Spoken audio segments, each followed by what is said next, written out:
మరో కుట్రకు పాల్పడుతున్న పాక్. ఇదే కనుక జరిగితే అంతం తప్పదు.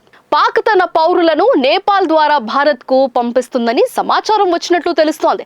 దీంతో వెంటనే భద్రతా బలగాలు బార్డర్ లో హై అలర్ట్ విధించారు. నేపాల్ నుంచి వచ్చే ప్రతి ఒక్కరిని కూడా తనిఖీ చేస్తున్నారు. పహల్గామ్ ఉగ్రదాడితో భారత్ పాక్ కు వరుస షాకులు ఇచ్చింది. దేశంలో ఉన్న పాక్ పౌరులు వెంటనే వెళ్లిపోవాలని ఆదేశాలు జారీ చేసింది. దీంతో పాక్ పౌరులు దేశంలోకి వచ్చే అవకాశం లేదు.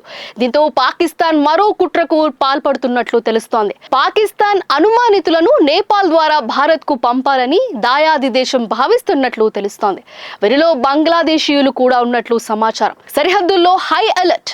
సమాచారం అందుకున్న భద్రతా దళాలు వెంటనే భారత్ నేపాల్ సరిహద్దుల్లో నిఘాను పెంచారు.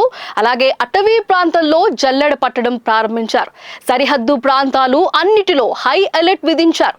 నేపాల్ సరిహద్దుకు ఆనుకొని ఉన్న అడవుల్లో కూంబింగ్ ఆపరేషన్లు నిర్వహిస్తున్నట్లు భద్రతా బలగాలు తెలిపాయి. నేపాల్ నుంచి వచ్చే ప్రతి పౌరుడిని కూడా తనిఖీ చేస్తున్నట్లు వెల్లడించారు.